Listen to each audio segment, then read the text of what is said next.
Let's step into it. You ready? Step number 1 on the listing. Rapport. Is rapport important? What's that?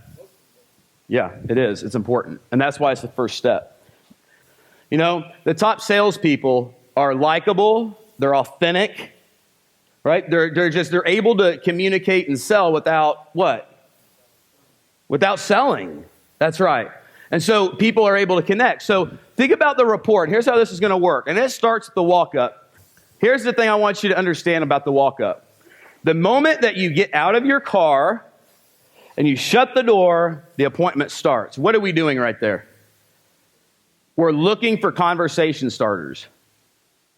A conversation starter is, in Texas, we have, if it's a Texas Longhorn, flag in the front of their house. What am I going to talk about? That's right, hook 'em. What about Aggies? We have any Aggies in the room? Yes? First contact. So once we meet that person, we open the door. I'm already thinking. I'm on purpose. I'm strategic. I'm thinking about what I'm going to say to them. And at that moment, it's crucial because it's the first impression. So what I'm going to do is I'm going to say it's an absolute... Man, that is some small font right there. You can't even see that. It shrunk. I don't know what happened. It says, it's an absolute pleasure to finally meet you. I'm shaking their hand just like my dad used to teach. Haas, firm handshake, look them in the eye, shake their hand. Firm handshake, same way. Smile. May I set my things down at the kitchen table? I've said those words thousands of times. Same time, every time. Why do I say, may I set my things down at the kitchen table? You're being in charge. That's right. That's right. I'm taking control. Immediately. And I'm on purpose. So once I do that, I set my things down. I say, okay, well, great. Who wants to give me the grand tour? And right then, I'm paying attention. I'm paying attention to who's the shot caller, right? Who's in control? What's the dynamic? Right? Who do I need to win over? Who needs to, who's going to be the hard one to win over? Who matters? Some people don't matter. You always got to win over one. Right? But I'm paying attention to those things. The 1%ers pay attention to this stuff. Most people don't. Most agents don't pay any attention to that stuff. The greatest do. They pay attention to all that. That's why they're able to get the maximum conversion. It's a lot of psychology. Tomorrow I'm going to talk about mastering the art of persuasion. I think that, like Tony said, persuasion is everything. Is persuasion important to a real estate agent? Jeez. If you can't sell, are you going to be successful in real estate? I wouldn't want to try it. Persuading and selling, right? Being able to get people to take action. So here's the thing. You, at this moment, are in control of that appointment. It's everything that you're in control of the listing appointment. And the purpose of building the rapport, doing the grand tour, the only purpose of the tour and the walk around is to build rapport. That is it. We're not talking about pricing on the walk around. We're not talking about how many homes I sold last year on the walk around. We're not talking about anything other than that blue oval logo right there. Family, occupation, recreation, dreams. I'm going to talk about that stuff till the cows come home because I'm going to get there. I want to know more about their family. I'm asking more questions. Write that down. Ask more questions. Ask a question and shut up.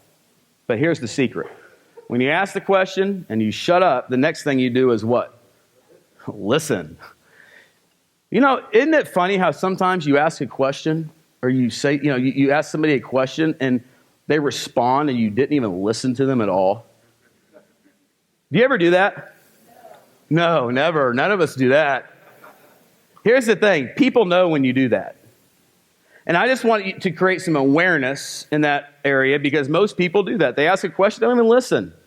And what I want you to do is when you ask a question with the customer in front of them, just think what Haas said on stage at Recharge. Listen. Just embed that command. Listen. Because they're telling you everything that you need to know. Listen and pay attention. Occupation. I want to know what the person does, what they do for work. And I want to know about what that boat is in their driveway. Recreation. Okay, you got that. You got this new boat. Tell me, what lake do you go to? Oh, you guys, we have a lake house. Great. My grandma had a lake house there. That's all I'm talking about. I'm finding that common ground. Can we find common ground with anybody? Yes. Dreams. I want to know what the dreams are. I want to know what the big picture is. You know, what they're planning on doing, what they want to achieve. I want to know all those things. Here's the thing about a grand tour and the walk around. When you're doing it, you cannot be excessively enthusiastic about the home. The reason is because if I could just point out all the flaws, that would even be better. You know, if I could walk up and I could say, point to the nasty olive green countertops and just touch them and say,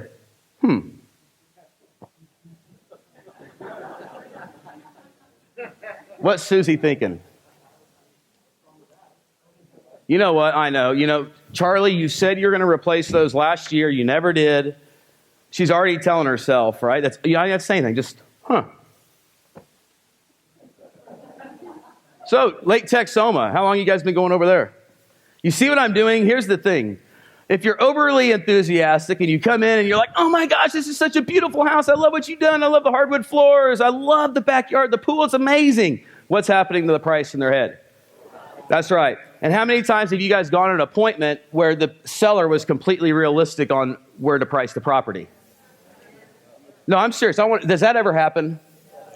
It does, but not much. 20% of the time? Man, you're doing better than I ever did. Right? No, but really though, you got to pay attention to that because what sells homes? Price. That's it. Does marketing sell homes? No.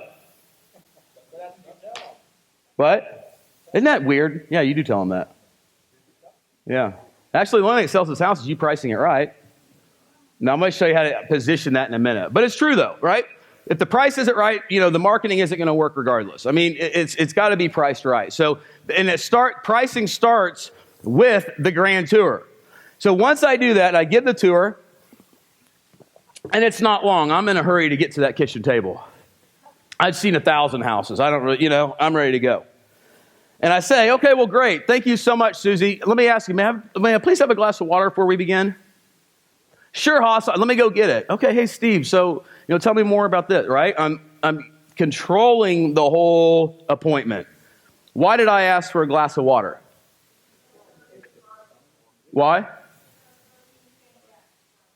Well, yes, it's taking control, right? I took control when I said, may I set my things down at the kitchen table? Write that down. May I set my things down at the kitchen table?